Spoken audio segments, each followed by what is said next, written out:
हीच प्रार्थना करत तुम्ही आज काळ्या पट्ट्या तोंडात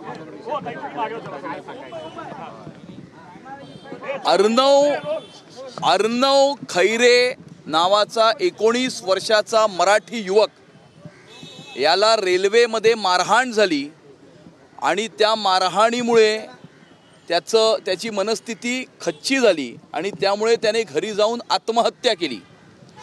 कुठेतरी भाषा प्रांत याच्या आधारावरती समाजामध्ये तेढ निर्माण करण्याचं राजकारण काही राजकीय व्यक्ती आणि काही राजकीय पक्ष करत आहेत। स्वतःचं संपलेलं राजकारण पुन्हा एकदा जिवंत करण्याकरता प्रक्षोभक अशा प्रकारची विधानं करत आहेत। लोकांची माथी भडकवण्याचा एक केविलवाणा प्रयत्न ते करत आहेत आणि याचाच एक परिणाम असा झालेला आहे की रेल्वेमध्ये अशा प्रकारची घटना होऊन मराठी तरुणाला आपला जीव गमवावा लागलेला आहे। या अशा प्रकारचं राजकारण करणारे राजकीय पक्ष व राजकीय व्यक्ती यांना सद्बुद्धी मिळावी अशी आमची प्रार्थना आहे।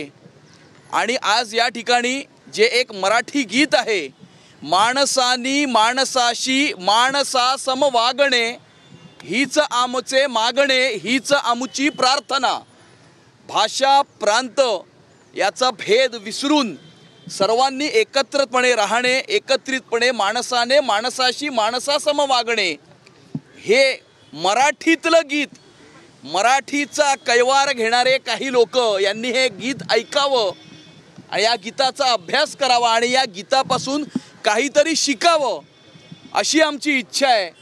आणि या राजकीय पक्षांना व राजकीय व्यक्तींना सद्बुद्धी मिळावी आणि आपण केलेल्या कामाच्या आधारावरती, आपण केलेल्या विकासाच्या आधारावरती किंवा भविष्यामध्ये आम्ही मुंबईकरांना काय देणार आहोत याच्या आधारावरती राजकारण करावं, याच्या आधारावरती मतं मागावीत आणि अशा प्रकारे लोकांची माथी भडकावण्याचं काम करू नये।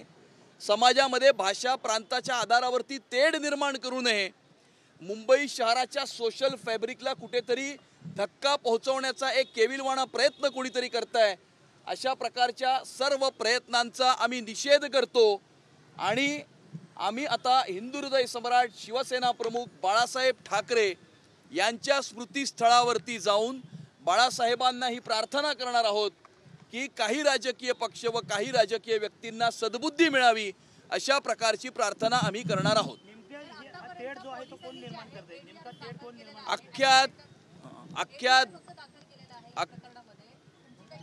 पोलीस यामध्ये इन्व्हेस्टिगेशन करत आहेत, प्रिलिमिनरी इन्व्हेस्टिगेशन करत आहेत। पोलीस आपलं काम करतील, गुन्हा घडून गेल्यानंतर पोलीस आपलं काम नक्कीच करतील, जे दोषी असतील त्यांना शिक्षाही होईल। परंतु त्याने अर्णव खैरे हा मुलगा, हा मराठी तरुण आपल्या आई वडिलांना परत मिळणार नाही आणि त्यामुळे ही अत्यंत वेदनादायी आणि दुःख देणारी अशा प्रकारची घटना आहे आणि अशा प्रकारच्या घटना या भविष्यात घडू नये याकरता आमचा हा एक छोटासा प्रयत्न आहे, प्रार्थनेचा प्रयत्न आहे। मराठीच्या मुद्द्यावर दोन ठाकरे बंधू एकत्र आले, त्यानंतर खऱ्या अर्थाने संपूर्ण वादाला सुरुवात झाली असा तुमचा आरोप आहे। याच शिवाजी पार्कवर आपण या ठिकाणी उभे आहोत। त्या शिवाजी पार्कवर एका दीपोत्सवाच्या कार्यक्रमामध्ये जनाब जावेद अख्तर यांनी हिंदीतून भाषण केलं, ते ह्यांना चालतं। यांची मुलं शाळेमध्ये जाऊन जर्मन आणि फ्रेंच शिकतात, हे यांना चालतं, परंतु हिंदीला विरोध करतात। ही दुटप्पीपणाची भूमिका आहे, हा ढोंगीपणा आहे आणि अशा दुटप्पी आणि ढोंगी राजकीय व्यक्ती व राजकीय पक्षांचा आम्ही तीव्र निषेध करतो। उद्धव ठाकरे तुमच्यावरती असा आरोप करतात की मुंबई तुम्ही जी आहे ती तोडताय, ती मी तोडू देणार नाही। अहो, मुंबई तर गेली 25 वर्षे 1997 ते 2022 मध्ये कोणी लुटली, कोणी विकून खाल्ली, मुंबईचा कोपरान कोपरा कोणी विकून खाल्ला, थर्मोमीटर नाही सोडला, ऑक्सिमीटर नाही सोडला, पीपी किट नाही सोडले, बॉडी बॅग सोडले नाही, रस्ते नाही सोडले, मिठी नदी नाही सोडली, कचरा नाही सोडला, उंदीरही सोडले नाहीत। आणि त्यामुळे संपूर्ण देशाला माहिती आहे की मुंबईच्या महानगरपालिकेमध्ये बसून कोणी भ्रष्टाचार केलेला आहे किंवा दर बुधवारच्या स्टँडिंग कमिटीच्या हिशोबावर कोण जगतंय।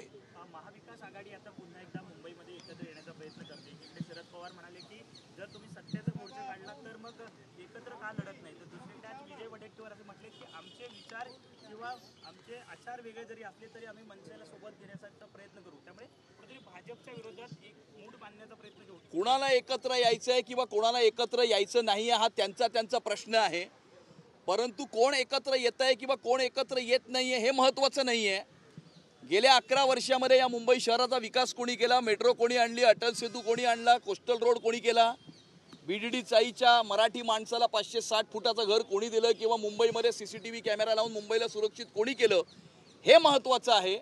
कोण एकत्र येत आहे किंवा कोण एकत्र येत नाही आहे हे महत्त्वाचं नाही. Operation lotus राबवतंय. शिंदेचे 35 आमदार हे भाजपात जाणार असा दावा नाही, असा कोणी काही दावा करू शकतं. तुम्ही ज्या वृत्तपत्राचं नाव घेताय मुळामध्ये त्या वृत्तपत्राचा खप किती आणि त्याचे वाचक किती याच्यावरनं त्या वृत्तपत्राचं काय आहे हे आपण सगळ्यांना माहिती आहे. त्यामुळे स्वतःचं संपलेलं राजकारण जिवंत ठेवण्याकरता रोज अशा प्रकारचे फेक नरेटिव्ह त्या वृत्तपत्रातून ते पसरवत असतात. मुंबईतल्या ज्या मतदार याद्या आहेत त्याच्यामध्ये घोळ आहे असा एक आरोप त्यांनी पुन्हा केला. आजचं हे आंदोलन, आजची ही प्रार्थना ही अर्णव खैरे याच्या मृत्यू संदर्भात आहे. आणि यावेळेला आम्ही आता हिंदू हृदय सम्राट शिवसेना प्रमुख बाळासाहेब ठाकरे यांच्या स्मृतीस्थळावरती जाऊन प्रार्थना करणार आहोत. आज आप प्रार्थना कर रहे हैं, हिंदी में बता दीजिए प्रार्थना कर रहे हैं. मराठी युवक ने आत्महत्या की है, भाषा विवाद को अर्णव खैरे नाम के 19 साल के मराठी युवक ने उसको रेलवे में मारपीट उसके साथ की गई. उसकी वजह से घर में आकर उसने आत्महत्या की. कुछ लोग, कुछ राजनीतिक व्यक्ति, कुछ राजनीतिक नेता और कुछ राजनीतिक पार्टियां समाज में तेढ़ निर्माण करने का काम कर रही है. लोगों को आपस में लड़ाने का काम कर रही है भाषा के आधार पर, प्रांत के आधार पर. इसका यह परिणाम हुआ है कि एक मराठी युवक को अपनी जान गंवानी पड़ी है. इस प्रकार से आने वाले समय में ऐसी घटनाएं ना हो और एक इंसान ने एक इंसान के साथ इंसान की तरह व्यवहार करना चाहिए, यह हमारी मांग है. इसके लिए आज हमने इस प्रार्थना का आयोजन किया है और अभी हम हिंदू हृदय सम्राट शिवसेना प्रमुख बालासाहब ठाकरे जी के स्मृति स्थल पर जाकर इन राजनीतिक व्यक्तियों को और राजनीतिक पार्टियों को सद्बुद्धि मिले, इस प्रकार की प्रार्थना हम करने वाले हैं. सर, MIM नेता इम्तियाज जलील का ये बयान आया है कि लातूर में मुस्लिम वोटों के लिए मुख्यमंत्री देवेंद्र फडणवीस और एकनाथ शिंदे अभी हम हिंदू हृदय सम्राट शिवसेना प्रमुख बालासाहब ठाकरे जी के स्मृति स्थल पर जाकर कुछ राजनीतिक व्यक्ति और राजनीतिक पार्टियों को सद्बुद्धि मिले, इस प्रकार की प्रार्थना करने वाले हैं.